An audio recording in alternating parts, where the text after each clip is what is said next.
ತನುವು ನಿನ್ನದು ಮನವು ನಿನ್ನದು, ತನುವು ನಿನ್ನದು ಮನವು ನಿನ್ನದು, ಎನ್ನ ಜೀವನ ಧನವು ನಿನ್ನದು. ನಾನು ನಿನ್ನವನೆಂಬ ಹೆಮ್ಮೆಯ ಋಣವು ಮಾತ್ರವೇ ನನ್ನದು. ತನು ನಿನ್ನದು ಮನವು ನಿನ್ನದು.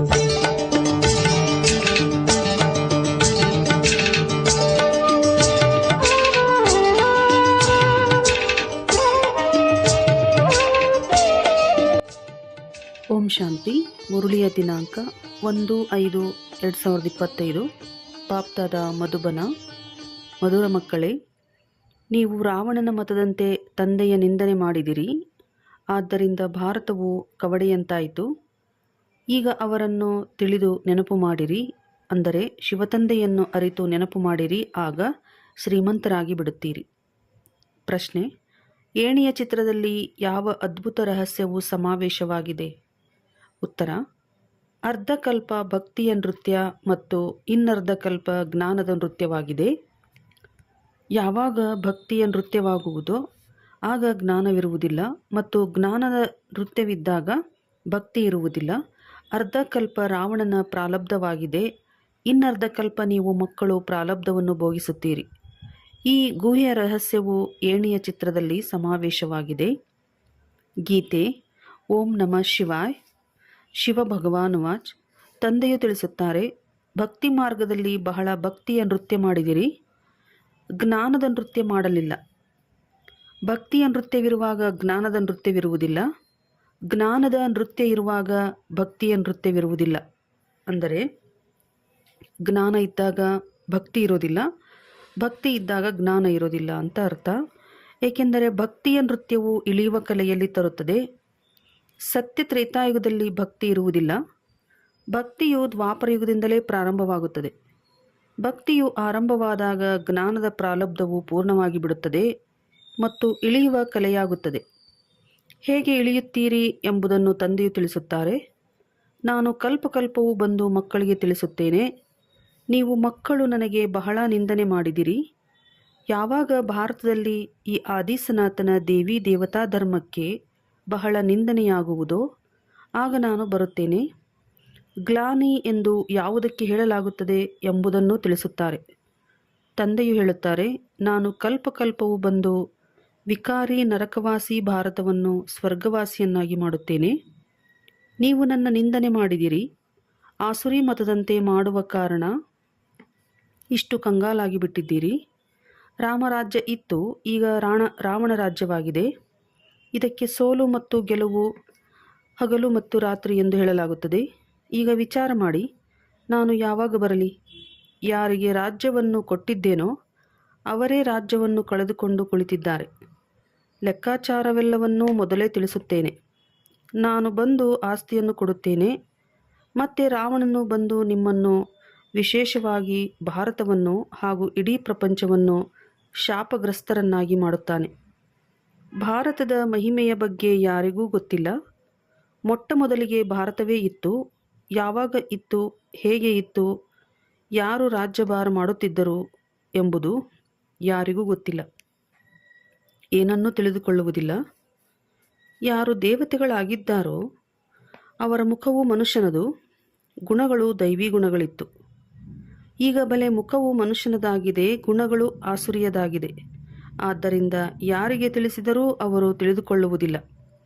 ಏಕೆಂದರೆ ಪಾರಲೌಕಿಕ ತಂದೆಯನ್ನೇ ತಿಳಿದುಕೊಂಡಿಲ್ಲ. ಕುಳಿತು ಇನ್ನೂ ಹೆಚ್ಚು ನಿಂದನೆ ಮಾಡುತ್ತಾರೆ. ತಂದೆಯ ನಿಂದನೆ ಮಾಡುತ್ತಾ ಮಾಡುತ್ತಾ ಸಂಪೂರ್ಣ ಕವಡೆಯಂತೆ ಆಗಿಬಿಟ್ಟಿದ್ದಾರೆ. ಭಾರತದ ಅವನತಿಯಾಗಿ ಬಿಟ್ಟಿದೆ. ಯಾವಾಗ ಇಂತಹ ಸ್ಥಿತಿಯು ಆಗುವುದೋ ಆಗ ತಂದೆಯು ತಿಳಿಸುತ್ತಾರೆ, ನಾನು ಬರುತ್ತೇನೆ. ನೀವು ಮಕ್ಕಳಿಗೆ ಈಗ ಸಮ್ಮುಖದಲ್ಲಿ ತಿಳಿಸುತ್ತಿದ್ದೇನೆ. ಕಲ್ಪದ ಮೊದಲು ಸಹ ಇದೇ ರೀತಿ ತಿಳಿಸಿದ್ದೆನು. ಇದು ದೈವಿ ಸಂಪ್ರದಾಯದ ಸ್ಥಾಪನೆಯಾಗುತ್ತಿದೆ. ಮನುಷ್ಯರಿಂದ ದೇವತೆಗಳಾಗುತ್ತಿದ್ದೀರಿ. ತಂದೆಯು ಯಾವಾಗ ಬರುತ್ತಾರೆ ಎಂಬುದು ಮನುಷ್ಯರಿಗೆ ತಿಳಿದೇ ಇಲ್ಲ. ಸತ್ಯ ತ್ರೇತಾಯುಗದಲ್ಲಿ ನೀವು ಬಹಳ ಖುಷಿಯಲ್ಲಿ ಪ್ರಾರಬ್ಧವನ್ನು ಭೋಗಿಸುತ್ತೀರಿ. ಮತ್ತೆ ದ್ವಾಪರ ಯುಗದಿಂದ ರಾವಣನ ಶಾಪವು ತಗುಲುತ್ತಾ ಸಂಪೂರ್ಣ ಸಮಾಪ್ತಿಯಾಗಿ ಬಿಡುತ್ತೀರಿ. ಹೇಗೆ ದೇವತೆಗಳು ಪ್ರಾರಬ್ಧವನ್ನು ಭೋಗಿಸುತ್ತಾ ತ್ರೇತಾದ ಅಂತ್ಯದಲ್ಲಿ ಬಂದು ಸಮಾಪ್ತಿಯಾಗಿ ಬಿಡುತ್ತಾರೆ. ನಂತರ ರಾವಣನ ಆಸುರಿ ಪ್ರಾರಬ್ಧವು ಪ್ರಾರಂಭವಾಗುತ್ತದೆ. ಭಕ್ತಿಯೂ ಸಹ ಮೊದಲು ಅವ್ಯಭಿಚಾರಿಯಾಗುತ್ತದೆ, ನಂತರ ವ್ಯಭಿಚಾರಿಯಾಗುತ್ತದೆ. ಏಣಿಯ ಚಿತ್ರವು ಸರಿಯಾಗಿ ಮಾಡಲ್ಪಟ್ಟಿದೆ. ಸೃಷ್ಟಿಯಲ್ಲಿ ಪ್ರತಿಯೊಂದು ವಸ್ತುವು ಸತೋಪ್ರಧಾನ, ಸತೋ ರಜೋ ತಮೋ ಆಗುತ್ತದೆ. ತುಕ್ಕು ಬೀಳುತ್ತಾ ಹೋಗುತ್ತದೆ. ನೀವು ಮಕ್ಕಳಿಗಂತೂ ಬಹಳ ಚೆನ್ನಾಗಿ ತಿಳಿಸಲಾಗುತ್ತದೆ, ಆದರೆ ಧಾರಣೆ ಕಡಿಮೆ. ಕೆಲವರಲ್ಲಿ ತಿಳಿಸಿಕೊಡುವ ಬುದ್ಧಿವಂತಿಕೆ ಇಲ್ಲ. ಕೆಲವರು ಒಳ್ಳೆಯ ಅನುಭವಿಗಳಾಗಿದ್ದಾರೆ, ಅವರಿಗೆ ಬಹಳ ಚೆನ್ನಾಗಿ ಧಾರಣೆಯಾಗುತ್ತದೆ. ನಂಬರ್ ವಾರ್ ಇರುತ್ತಾರೆ. ವಿದ್ಯಾರ್ಥಿಗಳು ಒಂದೇ ಸಮಾನ ಓದುವುದಿಲ್ಲ, ಸ್ವಲ್ಪ ಹೆಚ್ಚು ಕಡಿಮೆ ಅಂಕಗಳನ್ನು ಪಡೆಯುತ್ತಾರೆ. ಯಾರಿಗೆ ಬೇಕಾದರೂ ತಿಳಿಸುವುದು ಬಹಳ ಸಹಜವಾಗಿದೆ. ತಂದೆಯು ತಿಳಿಸುತ್ತಾರೆ, ನನ್ನನ್ನು ನೆನಪು ಮಾಡಿ, ನಾನು ನಿಮ್ಮ ಬೇಹದ್ದಿನ ತಂದೆ, ಸೃಷ್ಟಿಯ ರಚಯಿತನಾಗಿದ್ದೇನೆ. ನನ್ನನ್ನು ನೆನಪು ಮಾಡಿದರೆ ನಿಮಗೆ ಬೇಹದ್ದಿನ ಆಸ್ತಿಯು ಸಿಗುವುದು. ನೆನಪಿನಿಂದಲೇ ತುಕ್ಕು ಬಿಟ್ಟು ಹೋಗುತ್ತದೆ. ಕೇವಲ ಇದನ್ನು ತಿಳಿಸಿ, ನೀವು ಭಾರತವಾಸಿಗಳು ಸತ್ಯುಗದಲ್ಲಿ ಸತೋಪ್ರಧಾನರಾಗಿದ್ದೀರಿ, ಈಗ ಕಲಿಯುಗದಲ್ಲಿ ತಮೋಪ್ರಧಾನರಾಗಿದ್ದೀರಿ. ಆತ್ಮದಲ್ಲಿ ತುಕ್ಕು ಏರುತ್ತದೆ. ಪವಿತ್ರರಾಗದೆ ಯಾರೂ ಅಲ್ಲಿಗೆ ಹೋಗಲು ಸಾಧ್ಯವಿಲ್ಲ. ಹೊಸ ಪ್ರಪಂಚದಲ್ಲಿ ಸತೋಪ್ರಧಾನರೇ ಇರುತ್ತಾರೆ. ವಸ್ತ್ರಗಳು ಹೊಸದಾಗಿದ್ದರೆ ಸತೋಪ್ರಧಾನವೆಂದು ಹೇಳುತ್ತಾರೆ. ನಂತರ ಅವು ಹಳೆಯ ತಮೋಪ್ರಧಾನವಾಗಿ ಬಿಡುತ್ತದೆ. ಈಗ ಎಲ್ಲರ ವಸ್ತ್ರಗಳು ಹರಿದು ಹೋಗುವಂತಾಗಿದೆ. ಎಲ್ಲರೂ ಜಡಿಜಡೀಭೂತ ಸ್ಥಿತಿಯನ್ನು ತಲುಪಿದ್ದಾರೆ. ಯಾರು ವಿಶ್ವದ ಮಾಲೀಕರಾಗಿದ್ದರೋ ಅವರೇ ಸಂಪೂರ್ಣ ಬಡವರಾಗಿದ್ದಾರೆ. ಪುನಃ ಅವರೇ ಶ್ರೀಮಂತರಾಗಬೇಕಾಗಿದೆ. ಈ ಮಾತುಗಳನ್ನು ಮನುಷ್ಯರು ತಿಳಿದುಕೊಂಡಿಲ್ಲ. ಭಾರತವು ಸ್ವರ್ಗವಾಗಿತ್ತು. ಈ ಲಕ್ಷ್ಮೀನಾರಾಯಣರ ರಾಜ್ಯವಿತ್ತು. ಮತ್ತೆಲ್ಲ ಧರ್ಮದವರು ಕೊನೆಯಲ್ಲಿ ಬಂದಿದ್ದಾರೆ. ತಂದೆಯು ನಿಮಗೆ ಸತ್ಯ ಮಾತನ್ನು ತಿಳಿಸುತ್ತಾರೆ. ಗೀತೆಯನ್ನು ನೋಡಿ ಎಷ್ಟು ಮಾನ್ಯತೆ ಇದೆ. ಓದುತ್ತಾ ಸಂಪೂರ್ಣ ಕೆಳಗಿಳಿದು ಬಿಟ್ಟಿದ್ದಾರೆ. ಆದ್ದರಿಂದಲೇ ಹೇ ಪತಿತ ಪಾವನ, ಬನ್ನಿ, ನಾವು ಭ್ರಷ್ಟಾಚಾರಿಗಳಾಗಿ ಬಿಟ್ಟಿದ್ದೇವೆ ಎಂದು ಕರೆಯುತ್ತಾರೆ. ಸದ್ಗತಿಯನ್ನು ಭಗವಂತನೇ ಕೊಡಬಲ್ಲರು. ಬಾಕಿ ಶಾಸ್ತ್ರಗಳಲ್ಲಿ ಎಲ್ಲವೂ ಭಕ್ತಿ ಮಾರ್ಗವಾಗಿದೆ. ನಿಮ್ಮ ಬುದ್ಧಿಯಲ್ಲಿ ಇದೆ, ನಾವು ತಂದೆಯ ಜ್ಞಾನದಿಂದ ದೇವತೆಗಳಾಗುತ್ತೇವೆ ಎಂದು. ಈಗ ಇಡೀ ಪ್ರಪಂಚದೊಂದಿಗೆ ವೈರಾಗ್ಯವಿದೆ. ಸನ್ಯಾಸಿಗಳು ಸಹ ಭಕ್ತಿ ಮಾಡುತ್ತಾರೆ, ಗಂಗಾ ಸ್ನಾನ ಇತ್ಯಾದಿಗಳನ್ನು ಮಾಡುತ್ತಾರೆ. ಭಕ್ತಿಯೂ ಸಹ ಸತೋಪ್ರಧಾನ, ನಂತರ ರಜೋತಮೋ ಆಗುತ್ತದೆ. ಇದು ಹಾಗೆಯೇ ಅರ್ಧ ಕಲ್ಪ ದಿನ, ಅರ್ಧ ಕಲ್ಪ ರಾತ್ರಿ ಎಂದು ಗಾಯನವಿದೆ. ಬ್ರಹ್ಮನ ಜೊತೆ ಅವಶ್ಯವಾಗಿ ಬ್ರಾಹ್ಮಣರದೂ ರಾತ್ರಿಯಾಗುವುದು. ನೀವೀಗ ದಿನದಲ್ಲಿ ಹೋಗುತ್ತೀರಿ. ಭಕ್ತಿಯ ರಾತ್ರಿಯು ಮುಕ್ತಾಯವಾಗುತ್ತದೆ. ಭಕ್ತಿಯಲ್ಲಿ ಬಹಳ ದುಃಖವಿದೆ, ಅದಕ್ಕೆ ರಾತ್ರಿ ಎಂದು ಹೇಳಲಾಗುತ್ತದೆ. ಅಂಧಕಾರದಲ್ಲಿ ಮನುಷ್ಯರು ಭಗವಂತನನ್ನು ಹುಡುಕಾಡುತ್ತಿರುತ್ತಾರೆ. ಭಕ್ತಿ ಮಾರ್ಗದಲ್ಲಿ ಸದ್ಗತಿ ನೀಡುವವರು ಯಾರೂ ಇರುವುದಿಲ್ಲ. ನಿಮ್ಮ ವಿನಃ ಯಾರೂ ಸಹ ಯಥಾರ್ಥ ರೀತಿಯಿಂದ ಭಗವಂತನನ್ನು ತಿಳಿದುಕೊಂಡಿಲ್ಲ. ಆತ್ಮವೂ ಬಿಂದು, ಪರಮಾತ್ಮನೂ ಬಿಂದುವಾಗಿದ್ದಾರೆ. ಈ ಮಾತನ್ನು ಯಾರೂ ತಿಳಿದುಕೊಳ್ಳುವುದಿಲ್ಲ. ಸ್ವಯಂ ಪರಮಾತ್ಮನೇ ಬಂದು ಬ್ರಹ್ಮಾರವರ ತನುವಿನಿಂದ ತಿಳಿಸುತ್ತಾರೆ. ಇದನ್ನು ಅವರು ಭಗೀರಥನೆಂದು ಬಸವನ ಮೇಲೆ ತೋರಿಸಿದ್ದಾರೆ. ಆದರೆ ಈಗ ಬಸವನ ಮಾತಿಲ್ಲ. ತಂದೆಯು ಎಲ್ಲ ಮಾತುಗಳನ್ನು ಬಹಳ ಚೆನ್ನಾಗಿ ತಿಳಿಸಿಕೊಡುತ್ತಾರೆ, ಆದರೆ ಯಾರ ಬುದ್ಧಿಯಲ್ಲಿಯೂ ಪೂರ್ಣ ರೀತಿಯಿಂದ ಕುಳಿತುಕೊಳ್ಳುವುದಿಲ್ಲ. ತಂದೆಯು ತಿಳಿಸುತ್ತಾರೆ, ನಾನು ನೀವಾತ್ಮರ ತಂದೆಯಾಗಿದ್ದೇನೆ.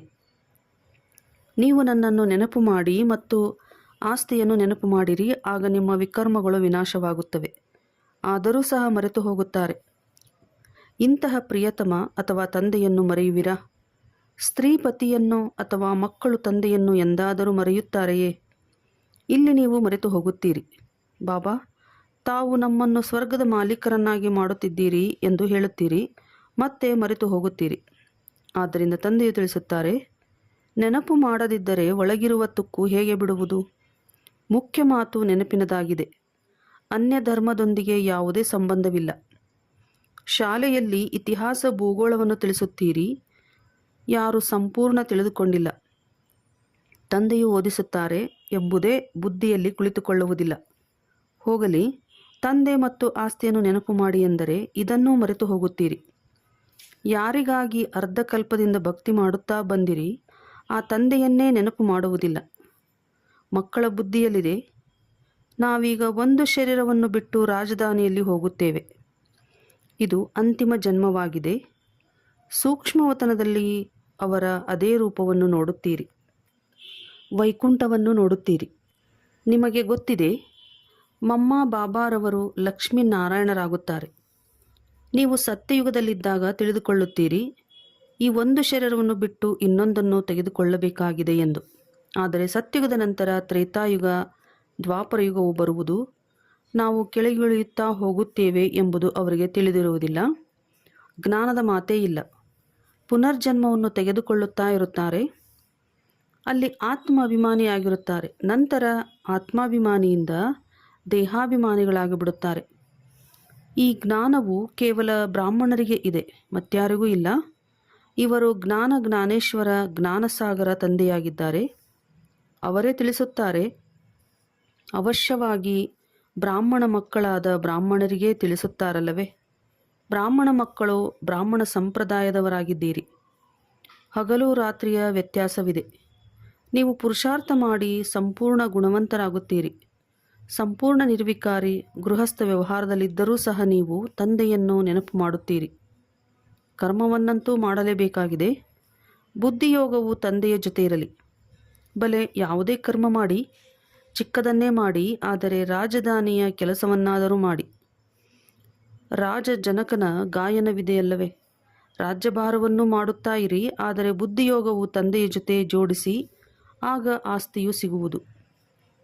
ತಂದೆಯು ತಿಳಿಸುತ್ತಾರೆ, ಮನ್ಮನಾಭವ, ನನ್ನೊಬ್ಬನನ್ನೇ ನೆನಪು ಮಾಡಿ. ಶಿವತಂದೆಯನ್ನು ಕೇವಲ ಶಿವ ಎಂದು ಹೇಳಿದಾಗ ಲಿಂಗರೂಪವೇ ನೆನಪಿಗೆ ಬರುವುದು. ಮತ್ತೆಲ್ಲರಿಗೆ ಶರೀರದ ಹೆಸರನ್ನು ತೆಗೆದುಕೊಳ್ಳಲಾಗುತ್ತದೆ. ಶರೀರದಿಂದ ಪಾತ್ರವನ್ನು ಅಭಿನಯಿಸುತ್ತಾರೆ. ಈಗ ನಿಮ್ಮನ್ನು ಆತ್ಮಾಭಿಮಾನಿಯನ್ನಾಗಿ ಮಾಡಲಾಗುತ್ತದೆ.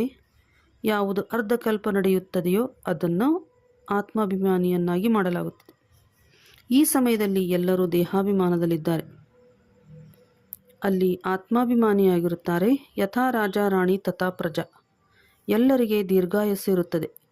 ಇಲ್ಲಿ ಎಲ್ಲರ ಆಯಸ್ಸು ಕಡಿಮೆ ಇದೆ ಅಂದಾಗ ತಂದೆಯು ಸಮ್ಮುಖದಲ್ಲಿ ಕುಳಿತು ಮಕ್ಕಳಿಗೆ ಎಷ್ಟು ಚೆನ್ನಾಗಿ ತಿಳಿಸುತ್ತಾರೆ, ಹೇ ಆತ್ಮಗಳೇ ಎಂದು.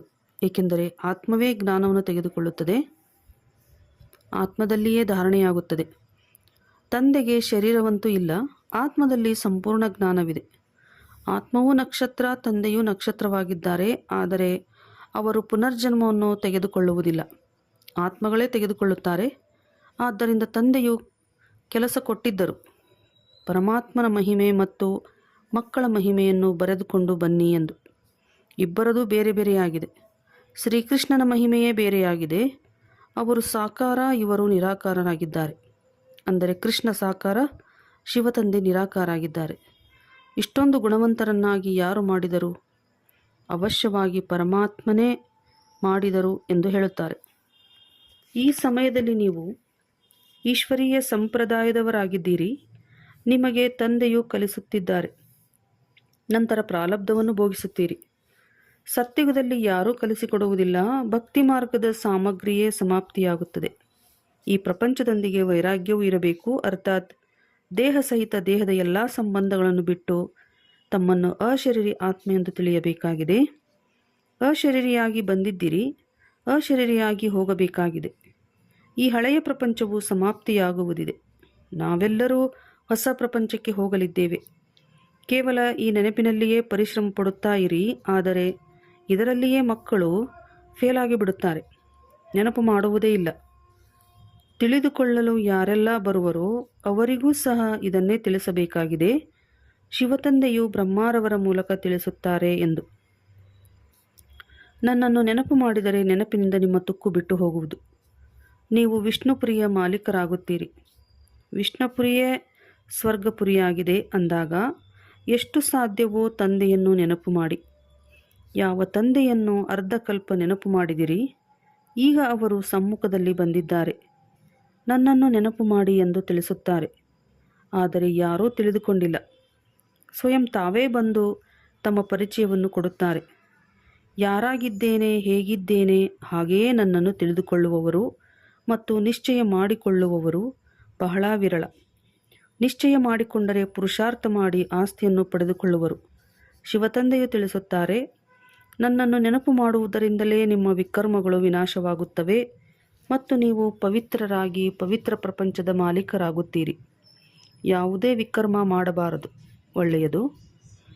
ಮಧುರಾತಿ ಮಧುರ ಅಗಲಿ ಹೋಗಿ ಮರಳಿ ಸಿಕ್ಕಿರುವ ಮಕ್ಕಳ ಪ್ರತಿ ಮಾತಾಪಿತಾ ಬಾಪ್ ದಾದಾರವರ ನೆನಪು, ಪ್ರೀತಿ ಹಾಗೂ ಸುಪ್ರಭಾತ. ಆತ್ಮಿಕ ಮಕ್ಕಳಿಗೆ ಆತ್ಮಿಕ ತಂದೆಯ ನಮಸ್ತೆ. ಆತ್ಮಿಕ ಮಕ್ಕಳಿಂದ ಆತ್ಮಿಕ ತಂದೆಗೆ ನಮಸ್ತೆ ನಮಸ್ತೆ ನಮಸ್ತೆ. ಧಾರಣೆಗಾಗಿ ಮುಖ್ಯ ಸಾರ: ಪುರುಷಾರ್ಥ ಮಾಡಿ ಸಂಪೂರ್ಣ ಗುಣವಂತರಾಗಬೇಕಾಗಿದೆ. ಯಾವುದೇ ಕರ್ಮವಿರಲಿ ತಂದೆಯ ನೆನಪಿನಲ್ಲಿದ್ದು ಮಾಡಬೇಕಾಗಿದೆ. ಯಾವುದೇ ವಿಕರ್ಮ ಮಾಡಬಾರದು. ಈ ಹಳೆಯ ಶರೀರವು ಜಡೀಭೂತವಾಗಿದೆ. ಇದರಿಂದ ಮಮತ್ವವನ್ನು ತೆಗೆಯಬೇಕಾಗಿದೆ. ಆತ್ಮವನ್ನು ಸತೋಪ್ರದಾನ ಮಾಡಿಕೊಳ್ಳುವ ಸಂಪೂರ್ಣ ಪುರುಷಾರ್ಥ ಮಾಡಬೇಕಾಗಿದೆ. ವರದಾನ: ಸದಾ ಅತೀಂದ್ರಿಯ ಸುಖದ ಅನುಭೂತಿ ಮಾಡುವಂತಹ ಅಟಲ ಅಖಂಡ ಸ್ವರಾಜ್ಯ ಅಧಿಕಾರಿಯಾಗಿರಿ. ಯಾವ ಮಕ್ಕಳು ಸಂಗಮಯುಗದಲ್ಲಿ ಸದಾಕಾಲಕ್ಕಾಗಿ ಅತೀಂದ್ರಿಯ ಸುಖದ ಆಸ್ತಿಯನ್ನು ಪ್ರಾಪ್ತಿ ಮಾಡಿಕೊಳ್ಳುತ್ತಾರೋ, ಅಂದರೆ ಯಾರಿಗೆ ತಂದೆಯ ವಿಲ್ ಮೇಲೆ ಸಂಪೂರ್ಣ ಅಧಿಕಾರವಿರುತ್ತದೆಯೋ ಅವರು ವಿಲ್ ಪವರ್ ಅಂದರೆ ಆತ್ಮವಿಶ್ವಾಸ ಇರುವವರಾಗುತ್ತಾರೆ. ಅವರಲ್ಲಿ ಅಟಲ ಅತೀಂದ್ರಿಯ ಸುಖದ ಅನುಭೂತಿಯಾಗುವುದು. ಇಂತಹ ವಾರಸುದಾರರು ಅರ್ಥಾತ್ ಸಂಪೂರ್ಣ ಆಸ್ತಿಯ ಅಧಿಕಾರಿ ಆಗಿರುವವರೇ ಭವಿಷ್ಯದಲ್ಲಿ ಅಟಲ ಅಖಂಡ ಸ್ವರಾಜ್ಯದ ಅಧಿಕಾರವನ್ನು ಪ್ರಾಪ್ತಿ ಮಾಡಿಕೊಳ್ಳುತ್ತಾರೆ. ಸ್ಲೋಗನ್: ಎಲ್ಲಿ ನನ್ನದು ಎನ್ನುವುದು ಬರುತ್ತದೆಯೋ ಅಲ್ಲಿ ಬುದ್ಧಿಯು ತಿರುಗಾಡುತ್ತಾ ಇರುತ್ತದೆ. ಅವ್ಯಕ್ತ ಸೂಚನೆ: ಸದಾ ಅಚಲ ಅಡೋಲ ಏಕರಸ ಸ್ಥಿತಿಯ ಅನುಭವ ಮಾಡಿ. ಸಮಯದ ಪ್ರಮಾಣ ಈಗ ಸದಾ ಅಚಲ ಅಡೋಲ ಸರ್ವ ಖಜಾನೆಗಳಿಂದ ಸಂಪನ್ನರಾಗಿ. ಸ್ವಲ್ಪವೂ ಸಹ ಏರುಪೇರು ಆಗುತ್ತೀರಿ ಎಂದರೆ ಸರ್ವ ಖಜಾನೆಗಳ ಅನುಭವ ಆಗುವುದಿಲ್ಲ. ತಂದೆಯ ಮೂಲಕ ಸಿಕ್ಕಿರುವ ಖಜಾನೆಗಳನ್ನು ಸದಾ ಖಾಯಂ ಆಗಿ ಇಟ್ಟುಕೊಳ್ಳುವ ಸಾಧನ ಆಗಿದೆ ಸದಾ ಅಚಲ ಅಡೋಲರಾಗಿ ಇರುವುದು. ಅಚಲರಾಗಿರುವುದರಿಂದ ಸದಾ ಖುಷಿಯ ಅನುಭವ ಆಗುತ್ತಾ ಇರುತ್ತದೆ. ಹೇಗೆ ವಿನಾಶಿ ಧನ, ಹೆಸರು, ಮಾನ್ಯತೆ, ಆಡಂಬರ, ಪದವಿ ಇತ್ಯಾದಿಗಳು ಸಿಗುತ್ತದೆ ಎಂದರೆ ಖುಷಿಯಾಗುತ್ತದೆ ಅಲ್ಲವೇ? ಇದಂತೂ ಅವಿನಾಶಿ ಖುಷಿಯಾಗಿದೆ. ಆದರೆ ಈ ಖುಷಿ ಅವರಿಗೆ ಇರುತ್ತದೆ ಯಾರು ಅಚಲ ಅಡೋಲ ಏಕರಸ ಸ್ಥಿತಿಯಲ್ಲಿ ಇರುತ್ತಾರೆ ಅವರು. ಒಳ್ಳೆಯದು. ಓಂ ಶಾಂತಿ.